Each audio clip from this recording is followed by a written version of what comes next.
What's going on YouTube? Welcome in, I am LuboATM as always, and welcome to this week's Shrine of Secrets discussion.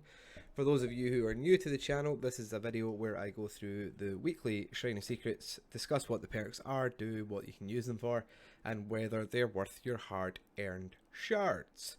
So, might as well just get straight into it this week. It looks like an alright shrine. So we've got quick and quiet.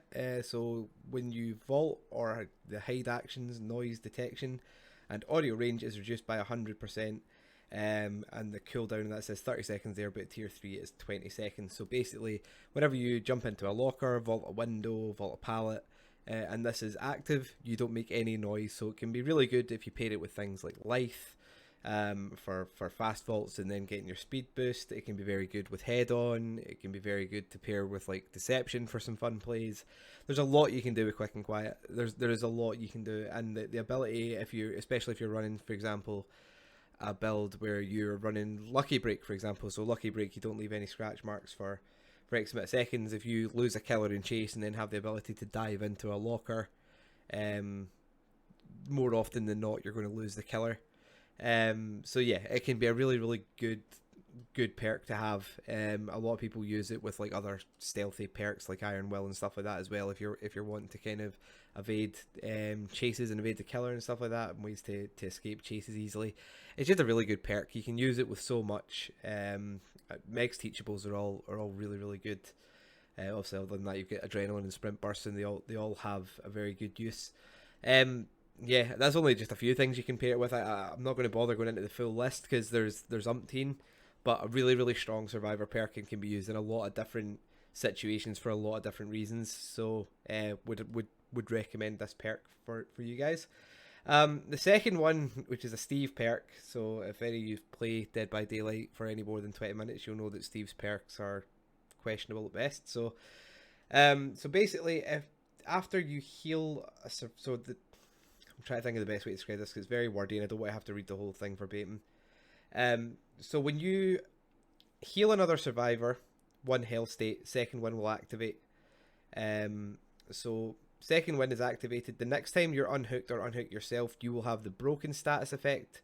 It says for 28 seconds there, but again at tier 3 it's 20. So basically you're unhooked, you're then broken for 20 seconds, and once that timer runs out, you automatically heal up a health state. So second one deactivates once you become healthy or if you're put into the dying state, basically. So you can either full heal after 20 seconds or you can knock straight back down. And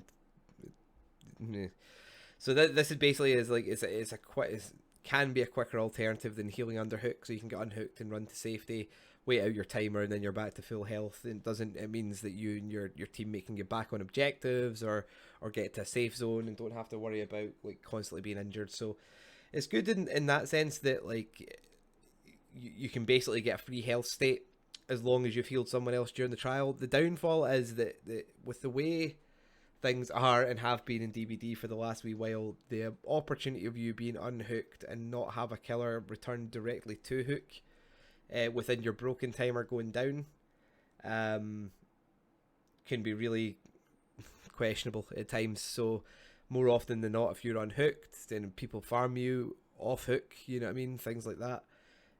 You could be in a position where someone unhooks you and you're knocked straight back down within 20 seconds, and then you don't get any use out of this perk whatsoever.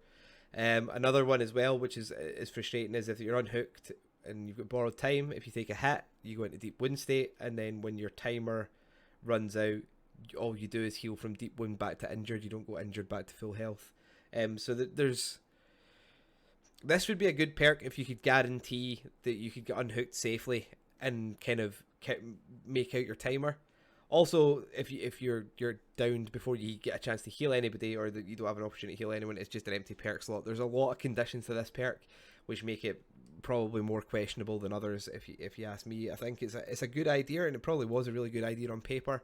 I just think in execution there's a little bit too much to it to make it kind of reliable game by game. The first killer teachable on the shrine this week is the Wraith teachable, which is Shadowborn. So basically, if Shadowborn increases your field of view, it says 9 degrees there, but tier 3 is 15 degrees.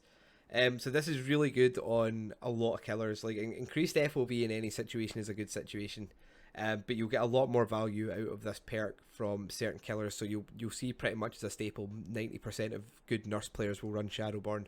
Huntress is another one who benefits really well from an increased field of view. Stuff like that. So like basically all it does is like the normal scope that you would see in your screen, you get a wider field of vision, so you can see people coming from wider. You can then obviously then make better decisions if you're nurse, for example, where you're going to blink. So yeah, there's a lot of good things in terms you can do with this. The downfall of Shadowborn, but that a lot of people don't talk about, is your increased field of view means that you have an increased field of view in terms of flashlights. So if you down someone and pick someone up, obviously your field of view is 15% or 15 degrees greater. Therefore, people can have a lot wider angles and pull off flashlight saves on you, or blind you or whatever. So that's just something to keep in mind, that yes, you get the benefit of having a wider FOV, but survivors can also take advantage of that wider FOV in terms of flashbangs, flashlights, things like that. And the last perk on the shrine this week is the Nurse Teachable, which is Stridor. It says nurse teachable, right? It is a nurse teachable, but let's face it, this is a spirit perk. This is spirit perk 101. Hoping that it will be seen slightly less now to the buff with Iron Will, but basically it increases your grunts of pain at tier 3 by 50%, and it increases your standard breathing by 25%. So basically basically you're just louder in every aspect to the killer, unless you're running Iron Will or what do we know either? Yeah, Iron Will or no either. So basically, unless you're running a perk that reduces your grunts of pain to 0%, you're just basically you're more audible to the killer. So that's why you'll see a lot of spirit players using it, because they'll use it in phase. You're obviously loud. They can hear your breathing better. They can hear your grunts of pain better, and it helps them locate you better when they don't have a field of vision to use when they're phasing. It's pretty much it's Spirit 101, isn't it? If you see a Spirit player anywhere in DBD, you just assume they're running Stridor, just for the benefit you get from the increased audio. So it's quite interesting this week on the shrine. You've got one that increases vision and then one that increases noise. It's quite a nice theme they've got there.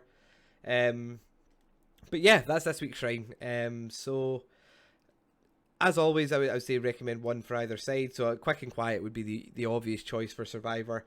I honestly think it depends on who you main. I think depends on what killer perk you should get if you or what your playstyle is. If you're super aggressive and don't worry too much about regression and slowdown, Stridor can be good, because obviously you're going to be constantly active in chases. It will help you not lose people. Shadowborn, if you're one of those killers that dramatically increases their success rates, with I said Nurse and Huntress being the two examples off the top of my head with the wider FOV. So I think you can make an argument that you could go for either. I think they're both decent perks. You know what I mean? I don't think they're like, oh, they're both trash, don't go for either of them. I think you could probably buy either and be happy. I think it just depends on what killer you want to play. So like your Stridor, like your spirits. I've seen a lot of blights running Stridor. I think it might help when you're in your dash. Like if you can hear noises like as you pass by things, you can help pinpoint where people are. So kind of killers like that. And then as I said, I've said Nurse and Huntress for Shadowborn. So yeah, I think again it's a pretty decent shrine this week. I think second win's the only one that kind of lets it down a little bit. But yeah. So thank you everyone for joining in. Thank you for watching the video. Please like and subscribe to the channel. Come check me out on Twitch a few times a week. I stream Dead by Daylight. It's twitch.tv/LiboATM. And until I see you guys next time, peace.